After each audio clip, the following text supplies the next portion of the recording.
একদিন ভোরবেলায় বন জঙ্গলে হাঁটতে হাঁটতে শিয়াল যাচ্ছিল। সকালের আলো গাছের পাতায় পড়ছে, পাখিরা ডাকছে, সবকিছু খুব শান্ত।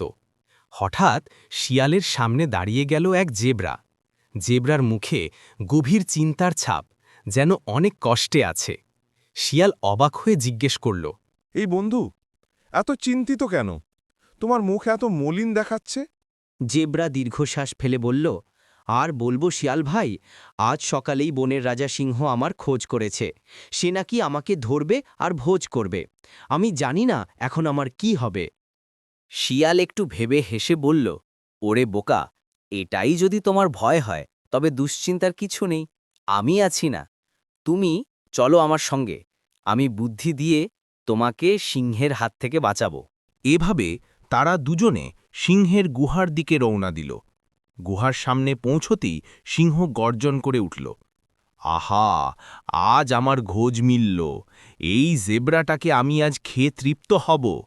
জেব্রা ভয়ে কেঁপে উঠল, কিন্তু শিয়াল একটুও ভয় পেল না, বরং খুব শান্তভাবে বলল, মহারাজ, একটু শোনেন তো।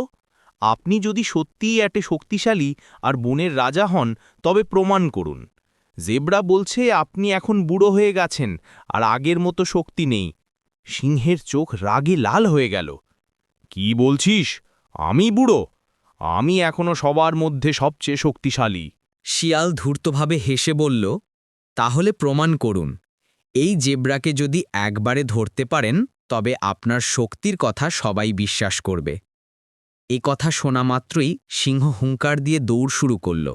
জেব্রা দ্রুত দৌড়াতে লাগল, আর শিয়াল গুহার পাশে দাঁড়িয়ে হাসতে লাগল। অনেকক্ষণ দৌড়াদৌড়ির পর সিংহ হাঁপিয়ে ক্লান্ত হয়ে পড়ল, কিন্তু তবুও জেব্রাকে ধরতে পারল না। সুযোগ বুঝে শিয়াল জেব্রাকে ইশারা করল।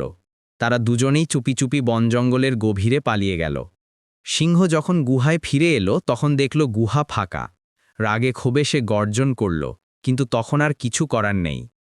অন্যদিকে শিয়াল আর জেব্রা নিরাপদ জায়গায় বসে হেসে উঠল। শিয়াল ভাই, তোমার বুদ্ধি না থাকলে আজ আমি বাঁচতে পারতাম না। তুমি সত্যি অনেক চালাক।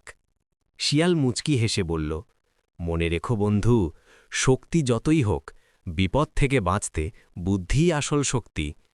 সেই দিন থেকে জেব্রা আর শিয়াল ভালো বন্ধু হয়ে গেল, আর জেব্রা সারা জীবন শিয়ালের কাছে কৃতজ্ঞ রইল। জেব্রা আবেগভরে শিয়ালকে বলল, আজ তুমি না থাকলে আমি হয়তো বেঁচেই থাকতাম না। তুমি শুধু আমার প্রাণী বাঁচাওনি, তুমি আমাকে শিখিয়েছ বুদ্ধি শক্তির থেকেও বড়। শিয়াল হেসে উত্তর দিল, ঠিক তাই বন্ধু। জীবনে যতই শক্তিশালী শত্রুর মুখোমুখি হও না কেন, ঠান্ডা মাথায় বুদ্ধি খাটাতে পারলেই জয় তোমার হবেই।